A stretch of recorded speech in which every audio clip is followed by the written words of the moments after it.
सो आज हम स्टार्ट करते हैं चैप्टर 6, तो मॉलिक्यूलर बेसिस ऑफ इनहेरिटेंस। सो इस चैप्टर में हम जो अभी आज डिस्कस करेंगे वो जस्ट इंट्रोडक्टरी पार्ट, जिसमें कुछ इंपॉर्टेंट कॉन्ट्रीब्यूशंस अलग अलग वैज्ञानिकों के, अलग अलग साइंटिस्ट के हम देखेंगे। और वो इम्पॉर्टेंट भी है, एग्जाम में पूछ लेता है, इसलिए बड़ा इंपॉर्टेंट है ये पॉइंट को डील करना।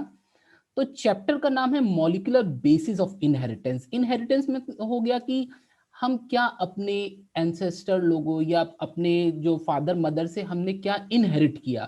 तो यहाँ क्या इनहेरिट का मतलब कैरेक्टरिस्टिक्स, जैसे हमारे हेयर का कलर, हमारे आईज का कलर, स्किन का कलर, एक्सेट्रा एक्सेट्रा, मतलब जितना भी विजिबल कैरेक्टर, बाकी सभी कैरेक्टर हैं, वो सब हमने अपने पेरेंट्स से पाया है।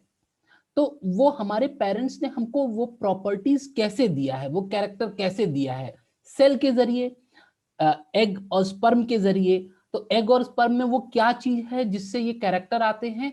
तो हमने chapter principle of inheritance of variation में जाना था कि मेंडल ने ये पाया था कि सेल के अंदर, एग या स्पर्म सेल्स के अंदर कुछ ऐसा चीज होता है, फैक्टर होता है, जो कैरेक्टर्स और ट्रेड्स को कंट्रोल करता है, फीचर्स को कंट्रोल करता है, ऑर्गेनिज्म के तमाम फीचर्स को वो रेगुलेट करता है, उसी के वजह से तमाम फीचर एक्सप्रेस होते हैं। तो वो फीचर्स किस रूप में ट्रांसफर होते हैं, एक पेरेंट से ऑफस्प्रिंग में। तो यहां पर उसका मॉलिक्यूल क्या है, किस मॉलिक्यूल के द्वारा वो ट्रांसफर होता है, वो कार्बोहाइड्रेट के द्वारा ट्रांसफर होता है। अगर चैप्टर बायोमॉलिक्यूल में देखें तो बहुत सारे बायोमॉलिक्यूल्स होते हैं, carbohydrate, protein, lipid, DNA, RNA. तो अब क्वेश्चन है कि विच मॉलिक्यूल, सेल में वो कौन सा मॉलिक्यूल है जो इंफॉर्मेशन को लेकर पेरेंट से ऑफस्प्रिंग में ट्रांसफर करता है, दैट इज द इनहेरिटेंस। और फिर ऑफस्प्रिंग अपने नेक्स्ट जनरेशन में वो इंफॉर्मेशन को ट्रांसफर करता है। कौन सी इंफॉर्मेशन? शरीर बनाने का इंफॉर्मेशन, शरीर के बारे में तमाम इंफॉर्मेशन, उसके कैरेक्टरिस्टिक के बारे में इंफॉर्मेशन, सारी इंफॉर्मेशन को सेल में वो कौन सा बायोमॉलिक्यूल है जो ये काम करता है, ट्रांसफर करने का काम, इनहेरिटेंस। तो यहां हम इंट्रोडक्टरी पार्ट में जाएंगे। तो इंट्रोडक्शन में हम देखेंगे कंट्रीब्यूशन में सबसे पहले जो इंपॉर्टेंट नाम आता है वो आता है ग्रिगोर मेंडल का। तो मेंडल एक ऑस्ट्रियन मॉन्क था, एक ऑस्ट्रियन मॉन्क था। उसका ये एक्सपेरिमेंट आपने बुक में पढ़ा होगा, तमाम स्कूल में 10th से ही पढ़ा दिया जाता है कि जो मटर होता है, toll P plant, dwarf P plant को क्रॉस किया एंड सो एंड सो। तो ऑस्ट्रियन मॉन्क था और अपने गार्डन में उसने जो पी प्लांट्स देखे तो वहां पर उसने एक्सपेरिमेंट किया था कि पी में जो अलग अलग ट्रेड्स हैं उसमें कैसे ट्रांसफर होता है एक जनरेशन से दूसरे जनरेशन में। तो ये एक्सपेरिमेंट उसने पी के 7 कैरेक्टर पे किया। तो हम यहां 7 इयर्स लिख देंगे, मतलब 56 से लेकर 63, 7 इयर्स तक 7 पी के कैरेक्टर और 7 टू जा 14 ट्रेड्स को उसने स्टडी किया। तो ये याद रखने वाला इंपॉर्टेंट पॉइंट है। खैर ये तो प्रिंसिपल ऑफ इनहेरिटेंस की बातें हैं। सो ग्रिगोर ने अपने इस काम को जो है और से निकाला कि इसमें कुछ नियम फॉलो होता है, कुछ रूल्स होते हैं, कुछ प्रिंसिपल होते हैं that governs the transmission of character from one generation to other generation. और उसने अपने इसी काम को जो है पब्लिश किया, पत्रिका में, जर्नल में, न्यूज़पेपर में पब्लिश किया। इन द ईयर 1866 में अपना अपना काम उसने पब्लिश किया। लेकिन यहाँ जो था उस समय कम्युनिकेशन नेटवर्क बहुत कमजोर था। उस समय इतना इंटरनेट और सोशल मीडिया और तमाम तरह के कम्युनिकेशन प्रॉब्लम्स थे। तो उस समय ये सब चीजें ना होने की वजह से उसके काम को लोगों ने जान नहीं पाया। तो बहुत वर्षों तक उसका काम जो है अनदेखा रहा। और 1900 में शेरमार्क कोरेन एंड ह्यूगो डी व्राइस, ये आप देख रहे हैं ह्यूगो डी व्राइस जो है बड़ा इंपॉर्टेंट है। ये म्यूटेशन थ्योरी जो बताया था, इवोल्यूशन में म्यूटेशन का सबसे इंपॉर्टेंट योगदान होता है, इसी की थ्योरी को सबसे ज्यादा मान्यता दी गई थी इवोल्यूशन में। तो इस समय आप देखेंगे कि ह्यूगो डी व्राइस जो है ये भी इन्वॉल्व है यहाँ पर। तो यानी इवोल्यूशन और जेनेटिक्स का स्टडी जो है वो साथ साथ चल रहा है। ध्यान में रखना है, इवोल्यूशन और जेनेटिक्स इस दौर में साथ साथ अलग अलग लोग, वैज्ञानिक लोग जिस पे काम कर रहे थे। तो इन 3 वैज्ञानिकों ने, शेरमार्क, कोरेन एंड ह्यूगो डी व्राइस, अलग अलग कंट्रीज में इंडिपेंडेंटली इन्होंने ग्रिगोर मेंडल के वर्क को पढ़ा, स्टडी किया और उन्होंने देखा इसमें तो कुछ बहुत बड़ा नियम निकल रहा है। उन्होंने मेंडल के रूल्स को प्रिंसिपल का नाम दिया। कॉरेंस ने, कार्ल कॉरेंस ने मेंडल के प्रिंसिपल को जो है रूल्स को प्रिंसिपल का नाम दिया। Principle of dominance, principle of segregation, principle of independent assortment. तो ये 1900 में रिडिस्कवरी हुआ। अच्छा, एक और चीज बीच में रह जाती है कि इसी दौर के बीच में, मतलब 1869 में न्यूक्लिन यानी एसिडिक सब्सटेंस की खोज हो चुकी थी कि न्यूक्लियस के अंदर एक एसिडिक सब्सटेंस होता है।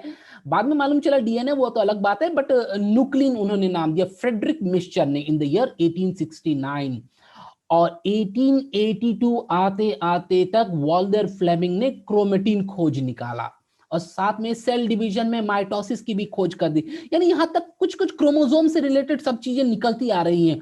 और इन्हीं को ध्यान में रखकर सटन एंड बोवरी ने पाया कि ये जो क्रोमोसोम का बिहेवियर है और मेंडल के जो फैक्टर का बिहेवियर है, ये आपस में पैरेलल है, चल रहा है।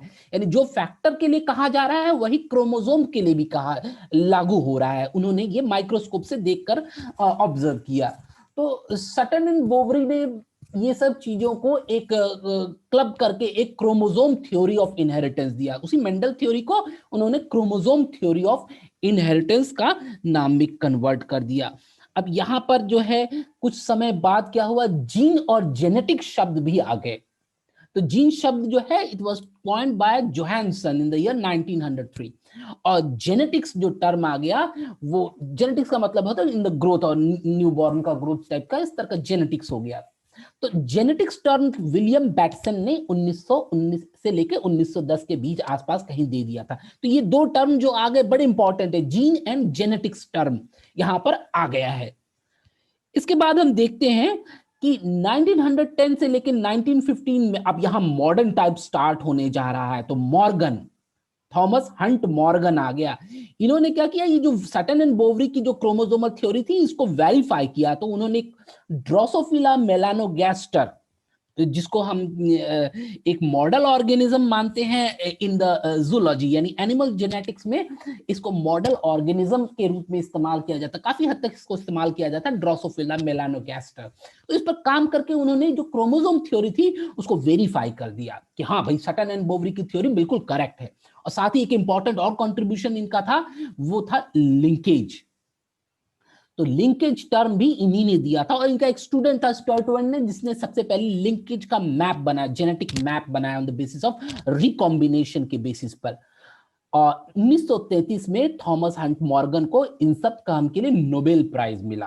तो यहां नोबेल प्राइज का भी चर्चा एग्जाम में पूछ लेता है कभी कभी, तो इंपॉर्टेंट नोबेल प्राइज। इसके बाद इन्होंने एक किताब भी लिखी, मॉर्गन, स्टर्टवेन, एच जी मुलर और सी ब्रिजेस। यहां देखिए एच जी मुलर का नाम आ रहा है। केमिकल इवोल्यूशन जो है इन्होंने बताया था, जो कार्बन डाइऑक्साइड और एमोनिया सब मिक्स करके ऑर्गेनिक इवोल्यूशन जो दिया था केमिकल से। तो ये मुलर का भी नाम यहां पर आ रहा है, साथ में इनका भी कंट्रीब्यूशन चल रहा है। यानी इवोल्यूशन और जेनेटिक साथ में चल रहा है इस दौर में। और इन्होंने एक किताब मिलकर लिखी, the mechanism of Mendelian heredity. बड़ा गजब का किताब था। इन्होंने मेंडेलियन हेरिडिटी का मैकेनिज्म उन्होंने क्रोमोसोम थ्योरी के बेसिस पे एक्सप्लेन किया है इस किताब में। और सी ब्रिजेस को हम नाम जानते हैं जीनिक बैलेंस थ्योरी। मतलब भाई सेक्स को डिटरमाइन करने के लिए इन्होंने बताया कि ऑटोजोमल जो होते हैं ऑटोजोम्स और सेक्स क्रोमोसोम का जो रेशियो होता है वो डिटरमाइन करता है कि मेल होगा कि फीमेल होगा। That is sex determination on the basis of gene balance, genic balance theory. C Bridges ने ये दिया था, इसके लिए सी ब्रिजेस बड़े मशहूर है। और स्टर्टवेंट तो हमने बात करी दी कि स्टर्टवेंट जो वो पहले व्यक्ति थे जिन्होंने सबसे पहले लिंकेज को यूज करके जेनेटिक मैप बनाया था। तो ये मॉर्गन के लैब में ही काम करते थे स्टर्टवेंट। नेक्स्ट अब इंपॉर्टेंट, अब मॉडर्न दौर एकदम चरण पे आ गया है और ये स्टार्ट हो रहा है 1928 से, जहां फ्रेडरिक ग्रिफिथ ने अपने ट्रांसफॉर्मिंग प्रिंसिपल को लाया। चूहे में उन्होंने एक एक्सपेरिमेंट किया था जिससे बताया था कि जो कैरेक्टर होते हैं वो एक ऑर्गेनिज्म से दूसरे ऑर्गेनिज्म में ट्रांसफर होते हैं। और वो ट्रांसफर कैसे होते हैं उनको उतना भी खास नहीं मालूम था, उन्होंने ट्रांसफॉर्मिंग प्रिंसिपल का नाम दे दिया था। डिटेल में हम इसको आगे चैप्टर में पढ़ेंगे। इसके बाद एवरी मैकलियोड और मैककार्टी ने फ्रेडरिक ग्रिफिथ के काम को आधार करके उस पर प्रूफ किया कि डीएनए जो होता है वो इंफॉर्मेशन को एक ऑर्गेनिज्म से दूसरे ऑर्गेनिज्म में ले जाता है। तो DNA was the transforming principle, ऐसा इन तीनों ने खोज निकाला। अब यहां तक जो है डीएनए जेनेटिक मटेरियल के रूप में सबके सामने आने लगा था, लेकिन कई वैज्ञानिक जो है इस पे ऑब्जेक्शन कर रहे थे कि नहीं भाई, आपका एक्सपेरिमेंट ठीक नहीं है, आपके एक्सपेरिमेंट में ये प्रॉब्लम है, ठीक से करो, दोबारा करो। तो अब जो है नेक्स्ट जो एक्सपेरिमेंट आया वो हर्शे चेज का एक्सपेरिमेंट 1952, ठीक एक साल पहले वाला एक्सपेरिमेंट। अभी इसके एक साल बाद ही जो है डीएनए का model, double helix model by Watson and Crick होने वाला है। तो इन द ईयर 1952 हर्शे और चेज ने अपने एक्सपेरिमेंट से एक बैक्टीरियोफाज के साथ एक्सपेरिमेंट किया और उन्हें अपने एक्सपेरिमेंट से प्रूफ कर दिया कि फाइनल प्रूफ जिसे कहा जाता है अनइक्विवोकल प्रूफ, यानी जिसके खिलाफ किसी की आवाज नहीं उठा सके, साइंटिस्ट जगत चुप शांत हो गया, that is called the DNA genetic material, उन्होंने प्रूफ कर दिया। बस इसी के बाद सारे काम को लेकर मिला जुलाकर और 2 दिन एक्सपेरिमेंट्स को मिला जुला के 1953 में वॉटसन एंड क्रिक ने मॉडल पेश कर दिया डीएनए का, डबल हेलिक्स मॉडल। तो बड़ा इंपॉर्टेंट है, आगे चल के हम इसी डीएनए पर बात करेंगे। तो यही है वो बायोमॉलिक्यूल जो इंफॉर्मेशन को स्टोर करता है, इंफॉर्मेशन को एक जनरेशन दूसरे जनरेशन पास करता है, इनहेरिटेंस, और इसी में आगे चल के वेरिएशन आता है। वेरिएशन के कई कारण हो सकते हैं, म्यूटेशन हो सकता है, रिकॉम्बिनेशन होता है, वो तो नेक्स्ट बात होती है। नाउ नेक्स्ट हम देखते हैं कि इसी काम के लिए वाटसन एंड क्रिक को जो है नोबेल प्राइज मिला इन द ईयर 1962 में, उनको नोबेल प्राइज मिल गया यहाँ पर। और उन्होंने अपने इस नोबेल प्राइज को शेयर किया विल्किंस के साथ। वैसे तो फ्रैंकलिन भी साथ में रहता तो ज्यादा अच्छा रहता, लेकिन इन्होंने किसी वजह से फ्रैंकलिन को ये नोबेल प्राइज उसके साथ शेयर नहीं किया। तो विल्किन और फ्रैंकलिन 2 व्यक्ति थे जिन्होंने एक्सरे डिफ्रैक्शन पैटर्न दिया था, जिसको यूज करके इन लोगों ने जो है डबल हेलिक्स मॉडल तैयार करने में हेल्प लिया। खैर, तो फ्रैंकलिन और विल्किंस में से केवल विल्किंस को ही वाटसन एंड क्रिक ने अपना सहयोगी बनाया to get the Nobel prize के साथ में। तो 1962 में वाटसन क्रिक को नोबेल प्राइज मिला, जिसको उन्होंने शेयर किया विद विल्किंस के साथ, मॉरिस विल्किंस के साथ उन्होंने शेयर किया। तो 3 आदमी मिलकर हो जाते हैं 1962 में। तो ये जो चैप्टर स्टार्ट हो रहा है मॉलिक्यूलर